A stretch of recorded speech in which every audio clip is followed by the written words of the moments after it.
What's up, everyone? Welcome back to the channel. Boozer here. Thanks for stopping by. In today's video, we are on the test server here, so thank you so much to Plarium for allowing us access. But we are going to be talking about Loki the Deceiver, the brand new free login champion from Plarium.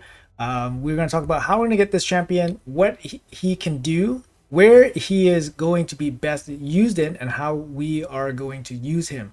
But first, a quick note here for brand new players. I have a link in the description below. If you guys are a brand new player, you guys will have access to two epic champions. One is Fayne from the Skinwalkers here. Epic champion Fayne. Very solid champion. She brings poisons, she brings decreased attack, and then she brings decreased defense. And we can great damage dealer for a clan boss and just general boss usage. You're going to get her right after you finish the tutorial, and then you guys also get another epic champion here from the Knight Revenant. Rector, Drath, very solid support champion. She actually brings Perfect Veil, she brings a Revive, she brings heals, she brings attack down. Very good champion, hard carry for Knight Revenant in faction wars, and very strong in the early game. She also pairs very well with the brand new login champion Loki the Deceiver. So let's jump into how we can actually get Loki from this game. Like I said, guys, the link will be in the description below if you want those two epic champions, Fayne and Rector Draft. Both of them are great to accompany this brand new Loki the Deceiver, part of the loyalty program from Raid. There's a 14-day loyalty program. You're going to get Loki after 7 days, as seen here in this image. After 14 days, you're going to pick up his 2-star soul. And actually, there's going to be a phase 2 to this loyalty program where you can pick up to his 5-star soul. So it's going to be 28 days in total up to his 5-star soul. Definitely worthwhile picking up his 5-star soul course. And all you really have to do is log in every day, and you'll pick him up after 7 days of logging in. And if you want to get his 5-star soul, there's going to be some small mini missions that you have to complete very quick, about 5 minutes, just to get through them per day, depending where you are in the game. Of course, if you're brand new, maybe a bit longer, but not too much longer. But very easy to pick up his 5-star soul. Highly recommended for Loki. You'll also be picking up a bunch of goodies along the way to gear him up. So even if you're brand new in the game, you'll be able to have a fully functioning Loki after the first month of the game. So first of all, the program or loyalty program will start on August 21st as highlighted here, and it will end on October 24th, which will be the last day that you can log in to start your Loki loyalty program. And then the full deactivation of the program will be November 22nd. So just some key dates there for you guys to remember. So of the 28 days, you guys have several months to complete the 28 days. So there's plenty of time if you decide to skip a day or so, but make sure you guys pick this up. Very good champion, very worthwhile free stuff here. Solid stuff from Plarium. All right, so enough about that and how to get him and those two sweet epic champions. We're going to jump into Loki here. Just a quick breakdown on his kit. He is part of the Barbarian faction. All the Asgardians will be part of the Barbarian faction here. We have Loki the Deceiver here. He's going to be the free login champion. He comes with some pretty solid base stats, decent base stats all around. Defense, HP, good speed, comes with resistance and accuracy. His A1 has a 50% chance when fully booked to increase the duration of enemy debuffs. When he's under Veil, it goes up another 20%. It's solid. It's an AoE A1. So you can kind of pair him in different sets like Provoke set or Hex set later on in the game, for example, if you need to use them for HYDRA. You can even give him a stun set, and then he can actually be an AoE stunner. But yeah, some versatility there, so definitely a solid A1. His A2 is definitely very interesting. You select one target and the enemy has a 100% chance. So you have a 100% chance of placing the block active skills and a block buff on them. This basically really shuts them down from really doing anything. If the champion is using this skill under Veil, Perfect Veil, then it applies a debuff spread, which means it's going to give the block active skill and block buffs to everybody on the enemy team. However, it's only 2 random debuffs, so if there's already existing debuffs on that champion, it's going to take 2 of the random ones. So it's not going to be guaranteed block buffs if they have other debuffs on already. And then also you have some extra versatility here where you can target your own ally. You can heal them by 50% of this champion's max HP and then place a Perfect Veil on them. And then you can also spread that buff to your whole team as well if Loki is under Veil. 3 books in here. to make it 100% and a 3-turn cooldown. His A3 has a 100% chance when fully booked to steal all buffs from one target and 100% of the turn meter. That's super, super sweet. It's like fully like neutralizing them and then taking all the turn meter.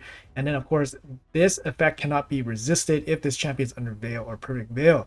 Very nice. Like I said, with Rector Drath from your from the promo code in the description below, it's going to fit perfectly with her as well. Get some extra veil on him if the target's turn meter was not stolen. So this applies to like bosses, for example. A lot of bosses can't get their turn meter stolen. Then fill the turn meters of all allies at 15% instead. So the turn meter fill, it's a full steal, buff steal, and then it's a full turn meter steal on one target. And it's also a plus attack on your whole team.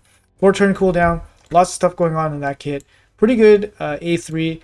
And his passive here places perfect veil on this champion for 2 turns after each round. So in arena, it's going to be 1 round. For example, in HYDRA, it's going to be 1 round. Land boss is going to be 1 round. In dungeons, it's going to be multiple rounds, right? So each wave is like 1 round, for example. So he'll always start with the perfect veil. And then he'll always place a perfect veil on himself when he drops below 50% HP. He has 15% to evade enemy skills and all the effects if he is under veil.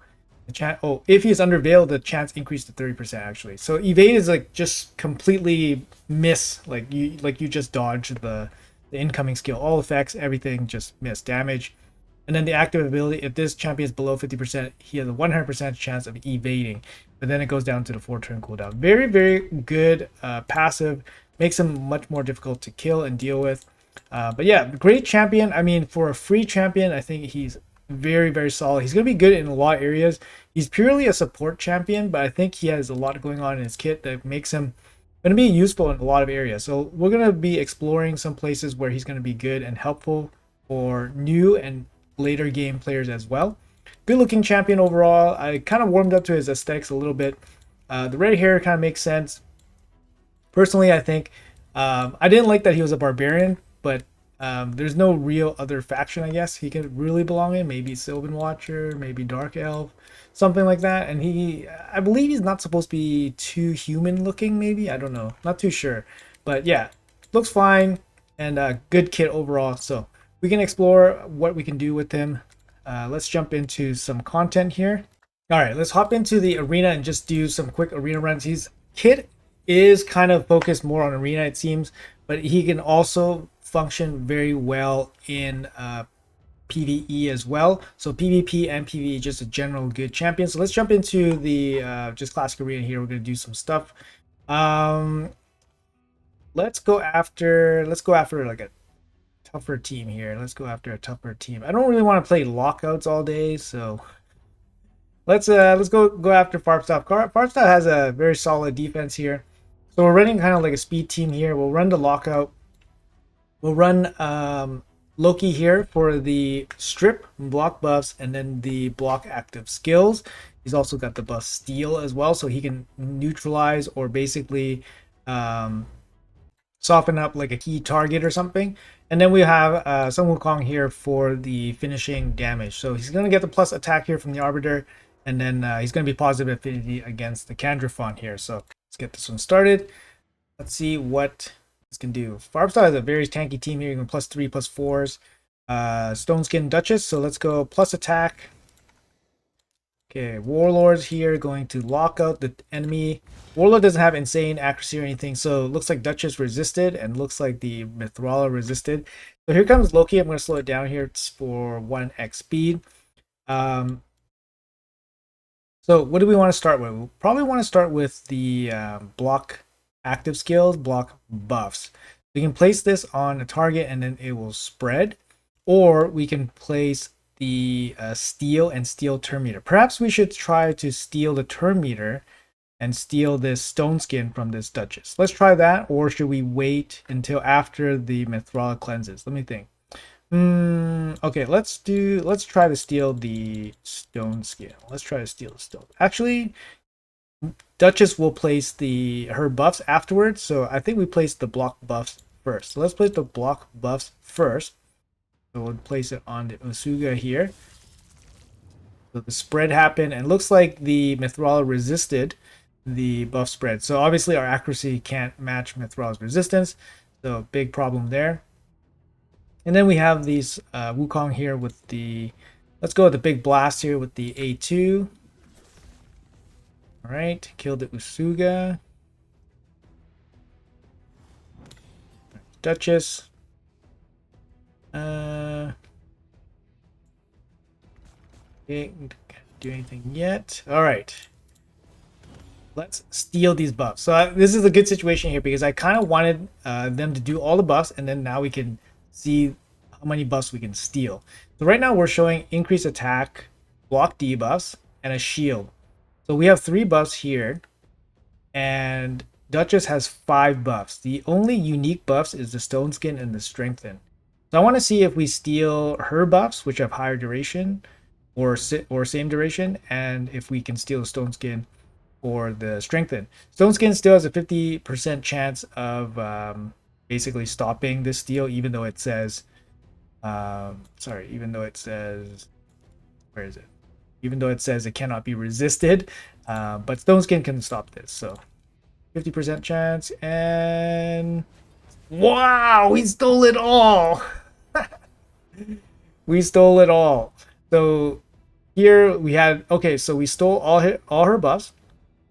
We gained the increased duration, the higher duration buffs from her, and then we stole the Stone Skin and the Strengthen. So that's great. Loki doing awesome there. Now Wukong will come in and not able to steal everything because his accuracy is not high enough. And now we have the debuff extension there from Loki. But that's really good. I mean, you just neutralized kind of Duchess there, took all of her nice juicy buffs. Back in it, attack up. All right, so we have the block buffs back with the spread. We have no veil right now, which kind of sucks because now we can't spread. But let's place it anyways, or maybe let's test it out on our own team. So if the target is an ally, heals them by 50% of this champion's max HP, so Loki's max HP, and place perfect veil on them for 2 turns. If this champion is under veil, also applies buff spread. Oh, that's kind of unfortunate. So it's just a single target heal in this case. So I could heal my Warlord, or I could block buff the Duchess. Let's block buff the Duchess instead. Okay, and block active skills. Great.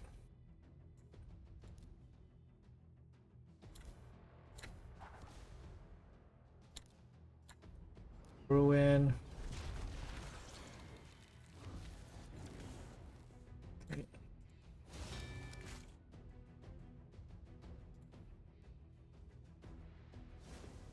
Loki's back. Debuff extension. Resisted.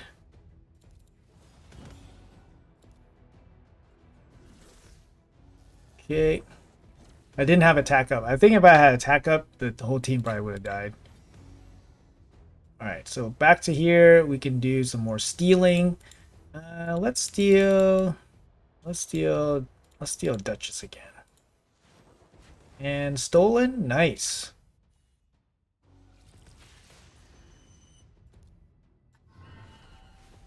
Wukong's accuracy is not high enough against those two. We got the plus attack on Wukong. Finish this. Block buffs again. Resist 1. So I think Duchess probably has pretty good resistance against my Loki's accuracy. So okay, this should be over as soon as Wukong gets a turn here.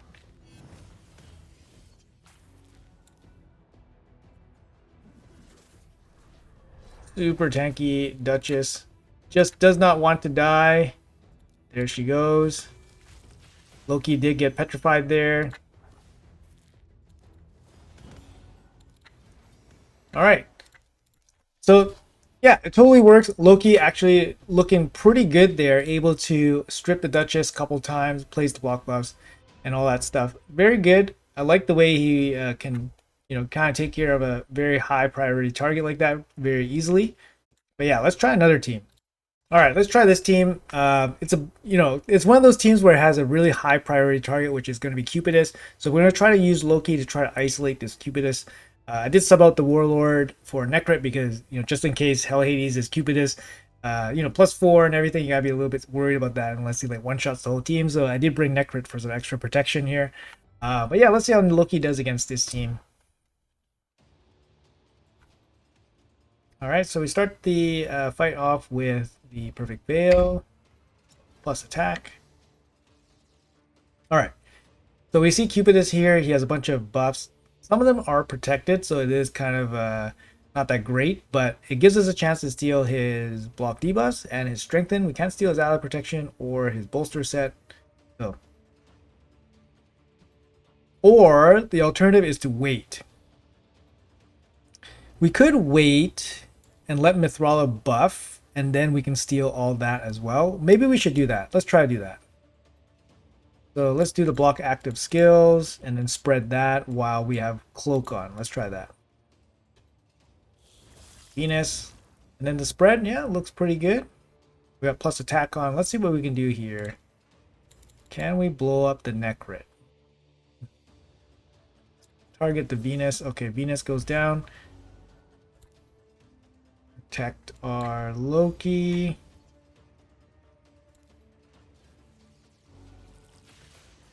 Right, look how many buffs this Cupidus has. I'm going to try to steal all these juicy buffs right now. All right, we should be able to steal it. Our accuracy should far exceed his resistance. And wow, what happened there? 2, 4, 6, 8. 8 buffs on Loki.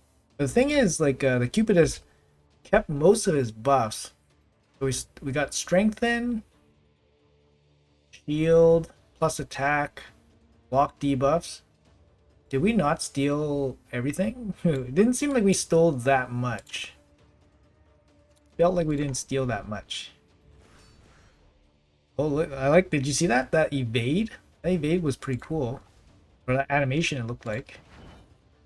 Increased duration on the block buffs. Lockout, it's kind of nice.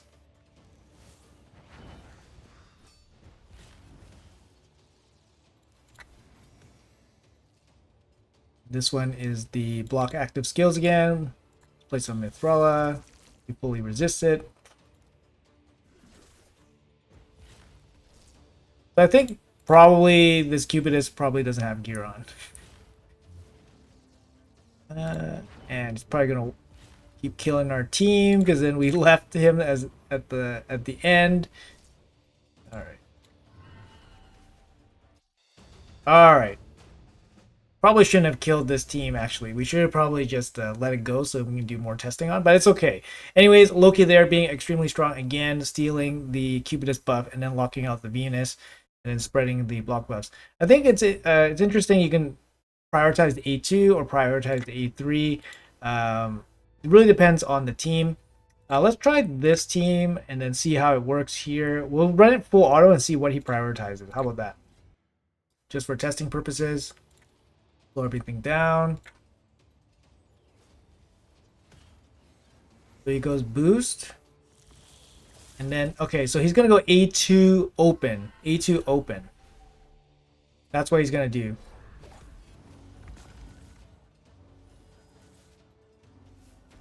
Wukong basically stealing everything. He's going to go A2 open and then what? And then he goes into the steel terminator. Yeah, into the A3. Okay. All right. So just a quick little show of what Loki's AI is like. He goes A2 into his A3. So good to know there. All right, let's bring Loki into HYDRA and see how he performs. So he has a kit that kind of works for HYDRA as well because he does bring the block buffs, debuff, which is really good for HYDRA and actually not super common. But his passive doesn't make him super reliable to basically have it on all the heads because it is initially a single target ability. And then it has the ability to spread if he's under Veil, but he's not going to be under Veil all the time. So I did bring Rector Drath in, which is, just a solid healer support, and then she brings Veil, of course. So she's going to help Loki out with the block buffs. He's going to be only block buff champion here. I do have DPS with Varro. I do have DPS with Mishinaki. Eostra is here, going to be bringing increased attack. I mean, Loki also brings increased attack, but Eostra also brings the turn meter, speed up, speed down, provoke, and defense up from Wixwell. to power both of these damage dealers. We're going to take them for a spin, see what happens here. And yeah, see if Loki can help you guys out in HYDRA as well. So Loki starts first. We're going to place the skills here. He does have Veil, so it's going to get placed through everyone. Let's land it right here. And what happened? Let's try that again. All right, let's try that again. That was kind of weird. All right. Did I select the wrong? If the target is under Veil, perfect Veil, yeah. Okay. So we're gonna go after this head of Wrath. Debuff is blocked. Okay, so he must have blocked or resisted the block buffs last time. But anyways, it lands this time and it spreads perfect. That's exactly what you want to see. We're just gonna speed this along. We go speed up, speed down. And here we're gonna go with the decrease down. Bar with the weaken. Rector Drath with the continuous heals, the veil. Very, very nice. Wixwell with the provoke. Perfect. Now we got increased attack here and turn meter boost. So we can do that, or we can increase the duration of all the debuffs. We could just do the A1 right now. And then nice increased duration there. You see all the notifications. So the thing is, Loki, you can definitely like make him even more versatile here by giving him a curse set or a provoke set to make him, you know, even better as a HYDRA champion as well if you so choose to. Happy with the hex here. Bar with the big uppercut. And then Loki again. We could go with the A1 again, extension, or we can go with a turn meter boost here, increase attack. Let's try the turn meter boost, increase attack. He's not going to be able to steal any buffs, but because he's up against a boss and the turn meter is not going to apply, he's going to boost the turn meter of his whole team with the plus attack. There you go. Some extra versatility there.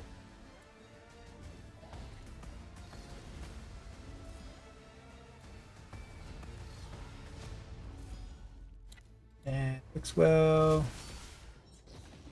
Down on everybody.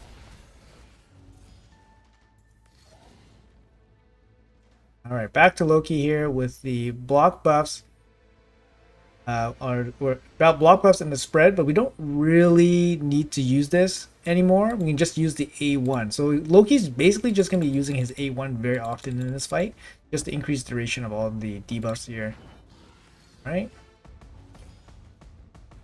So his A1, keep in mind that it's a not 100% chance to land the debuff spread. Not going to happen all the time.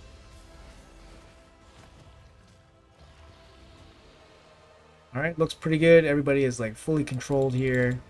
So everybody has the block debuffs, block buffs on.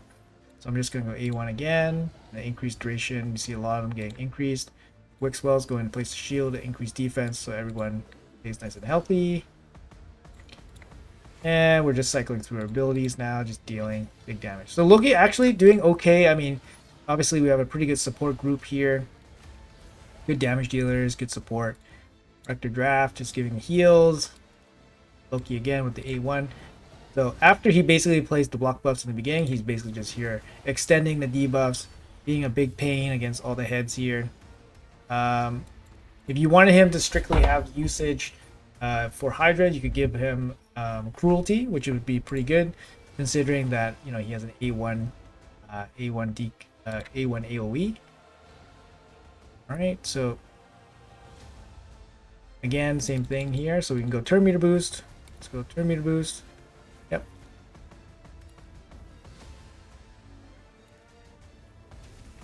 Yeah, so, you know, obviously not his best spot being in HYDRA, but he does offer some flexibility, especially if you have limited roster.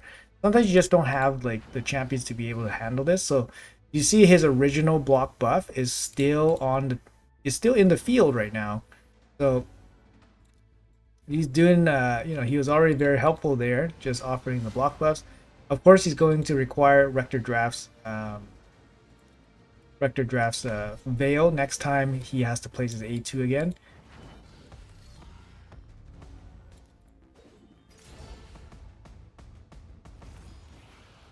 All right. So let's see if we can get. Here we go. Here comes the veil again. Let's see if we can get some of these heads to pop out so we can place the block buffs again. How viable is Loki as a block buffer by himself, basically? So this is the turn meter boost. So we'll go turn meter boost. Yep.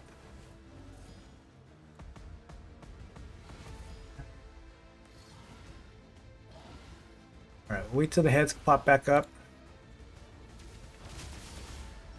Extender from the Wixwell is very nice. Gives a little bit more duration on the veil from Loki.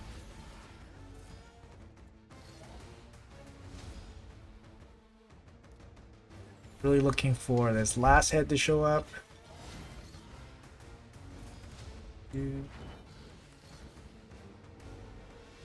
And slam.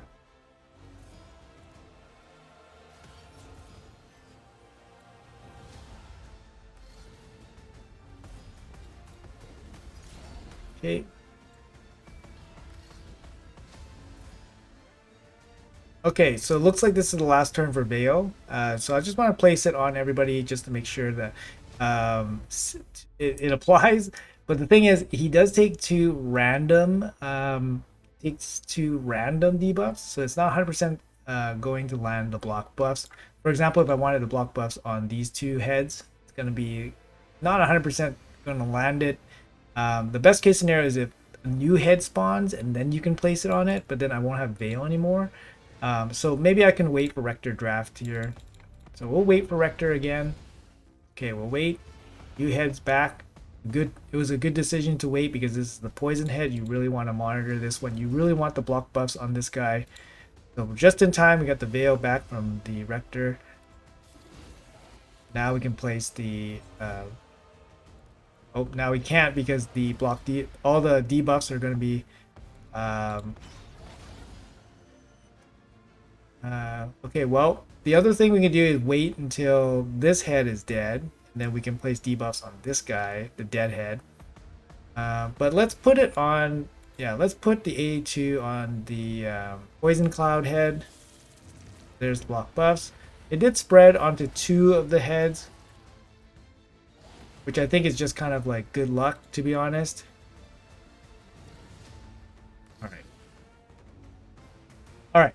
Anyways, I think we've seen enough here. So for Loki, I think he, obviously he can handle some of this like usage where he's going to be a block buff guy. You could give him additional utility with like, obviously like as a hex or provoke set, but he's not going to be like your main guy, right? He's not going to be your main guy in Hydra. He's going to be like an option. He's going to be an option because his kit does have versatility, but he's not going to be your main guy. It's a little bit too difficult to have him land his block buffs very consistently. His A1 is useful, but he's not going to bring you insane damage, and unless you kit him out specifically for Hydra with cruelty and a hex set or provoke set, he's not going to be super great for Hydra, but not bad for a beginner champion, especially with the block buffs. And what do you know, guys? There was a Loki soul in the shop. I just checked the shop, and then boom, he's right there. So we get to kit him out with a brand new soul. Let's send him into the event dungeon, brand new event dungeon for this Asgard Divide event. It's going to be limited time dungeon. It's actually situated right here. And Player said that this event dungeon is going to apply for other events in the future as well. So it's not going to be just this Asgard Divide event. It's going to be other events in the future. You can kind of see here the artifact drops for this particular event dungeon. The feature set is the pinpoint set, a very nice set here. You can see it's a variable 9-piece set. You get various levels of accuracy, speed, and then the intercept buffs. Intercept is a very good buff. Basically protects you from all forms of crowd control. And it never expires. It doesn't matter how many turns you take. If you never have a crowd control debuff against you, it will never expire. So yeah, very strong set. You get these other sets as well in this dungeon. It's up to stage 30, which is a bit different than our dungeons that we're used to. The dungeons that we're used to, it goes up to stage 25, for example. This dungeon also drops accessories as well as gear. The accessories will be from the new set, Pinpoint set. So, and the gear will be a mix of these gear sets. So Loki is actually has a really good kit against Odin. I'm not going to go into a full breakdown on this. I'm going to go into a separate video for this event dungeon, how to climb it. But we're going to take Loki and a crew of free-to-play champions, and we're going to try to do a mid-stage showcase of what he can do. All right, here. So we're in stage 20. I consider this kind of mid-stage. I think most people might not be able to make it to stage 20, to be honest. But here he is with a bunch of pretty much free-to-play champions. Arman's the only exception here because he was a fusion. But you can kind of call him free-to-play if you were doing the fusion back then. Rector comes from the the Bazaar. Ninja's a login. Mithrala's from the HYDRA chest. So let's jump into this and see what Loki can bring to this team in particular. The damage will probably come from the HP burns here in the Brimstone. So Arman's comes in here, CCs the whole crowd. Well, you kind of CC the crowd. No need to take away that counterattack at this point. So Loki's going to come in, places the block buffs, and then spreads it out. It's actually really good against Odin here. Obviously, the block buffs on his crew is very important as well. So we're going to place down Odin. And then we're going to use Mithrala's Hex as a form of crowd control. Right, Petrified, that's crowd control I'm talking about. I'm going to use the HP burn from Drexar. HP burn is going to be our damage. And then Ninjas here are going to ignite. Alright, so we get stripped and stunned here from Odin. Brimstone doing massive damage. And then we don't really need to use the sheep to strip anything. So we're just going to hit one of the ads to lock out one of their skills. We will save this unless we want to do the turn meter boost. We'll just use the extension here to extend some of the HP burns and the block buffs. Very, very nice. Cleanse off. We get our damage dealers back. Use our provoke. Lands. Stuns. Land some. Right, A1 again to extend the block buffs. Not all of them. Shut down one of the ads. Poison, Odin. Odin slams really hard actually. He ignores 100% of your defense. So again, you could use the turn meter here, or we can use the A1 to extend. Let's use the A1 to extend. We can extend Hex, HP burn, or the block buffs. Does it work? Yes. Block buffs got extended, so works out perfectly.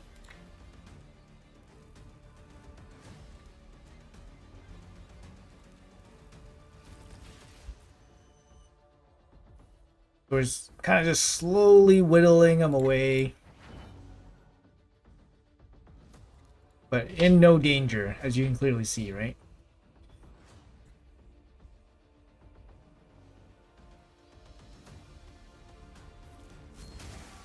Alright, so this actually is a new debuff from Odin. It's called Berserk.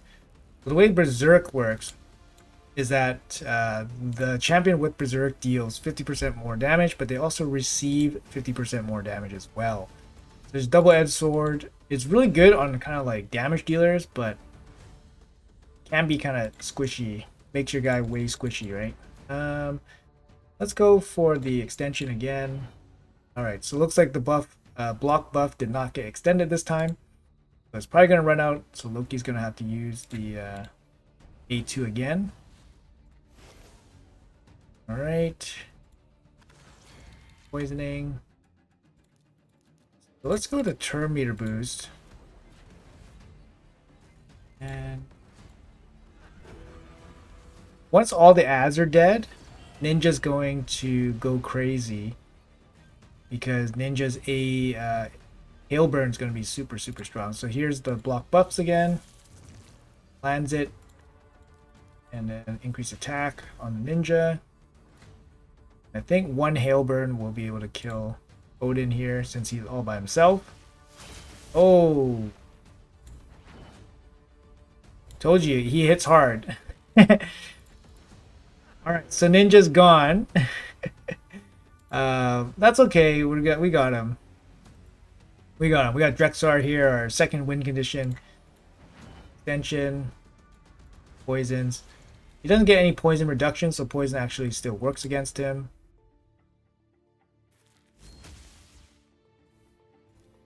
Right. Let's go turn meter boost. Yeah, Odin didn't get a chance to do any of his crazy things. He definitely does some crazy stuff with the block damage and stuff, but we had the block buffs up the whole time. We were able to control the ads the whole time. You can kind of see how this fight kind of goes. We're only on stage 20, so obviously it ramps up in difficulty quite a bit once you get to stage 30. And obviously you want to farm this full auto, so it's not going to be, you know, this cakewalk. But when you're climbing, you have a super safe team like this, climbing slowly until you reach the upper levels of this new event dungeon. And then once you're at the highest levels that you can hit, then you will start obviously setting proper teams to do it. But this event dungeon, definitely part of the Asgard divide, bringing you the pinpoint set. So pinpoint set, like I said, is going to be very good. Obviously, there's going to be a lot of RNG involved because you have to, you know, fight against, you know, the drop rates and then the roll rates of everything. But Loki there being very solid with the block buffs and just extending the block buffs over and over and over again. Again, extra utility if you put him like in a stun set and stuff, that would just make him even more annoying to deal with, being able to manage all the extra ads and all that stuff. But anyways, I'm going to show you guys the build that I put him in. You guys must be all curious about that, of course. He doesn't need to be kitted out like this. So I basically gave him 4-piece stone skin, so he has 1 turn of stone skin, 1 turn of stone skin for arena, and then he has a supersonic set. The supersonic set is definitely not you know, super needed, but I figured him with the supersonic set might be pretty good since you want to use him against Odin and the event dungeon. A lot of his ads and obviously Odin apply buffs to themselves, so when they give buffs to themselves, the supersonic set is going to give more speed to Loki. So giving Loki more speed is going to allow him to steal more buffs, block more buffs, and just generally be annoying. Obviously, Stone Skin is very important for Arena. Lets him have a turn, for example. Supersonic also pretty good in Arena as well, considering there's a lot of champions that give buffs and stuff, especially if you don't get to go first. But yeah, you can totally just not use any of these sets and just use full perception. The gear quality and set quality is kind of irrelevant, and it's kind of only relative to whatever difficulty you're planning to do. If you're doing Platinum Arena, you definitely need some good gear, for example, or if you're doing High Live Arena. If you're doing like super high dungeons, the event dungeons, for example, you're going to need some pretty good gear. In this case, he has pretty good gear for my account. I'll show you guys the total stats here. 315 speed and 1 turn stone skin, 550 accuracy with no blessings. I did get 1 blessing for him. I forgot to give it to him. But there are a couple blessings here that I would suggest. The best one here, if you're planning to do a lot of arena, would obviously still be Polymorph. He does run accuracy, so he's a good candidate for Polymorph. Like I said, you could run him in Cruelty because he has an A1 AoE. So if you give him Cruelty, he'll reduce the defense of all the enemies. I think those would be the most popular ones. The other one that maybe gets some consideration would be Brimstone, if you're going to use him for like PvE. If he is all you have and you somehow, if he is all you have and you're a brand new player, Brimstone might be the option for you, because you might even need to use him for like random bosses. You might need to use him for a clan boss, for example. And Brimstone just brings you like kind of no-brainer extra damage. And you're getting a 5-star soul for Loki. So a 5-star soul, 5-star Brimstone, it's going to give you a 60% chance to land a protected smite, which is really, really nice. There's lots of applications for protected smite, so 60% chance there. So Brimstone, I think, is going to be very popular as well, depending on your progression level, of course. Make sure he's fully booked. He gets a lot of value from his books. Obviously, cooldown reduction, extra 100% chance, debuff chance. So you definitely need it. Debuff chance 100% and cooldowns. Definitely need the books for him, unfortunately. Here are my masteries that I used. Eagle Eye for extra accuracy, obviously for arena mainly. I took Lasting Gift so he gets extra duration on his Veil. Also has increased attack as well. And then I took Master Hexer for increased duration on his block buffs and block active skills. After that, improved parry for arena focused mastery, 8% chance against, all the 100% crit rate champions. Rapid response for some turn meter, accuracy, accuracy, accuracy.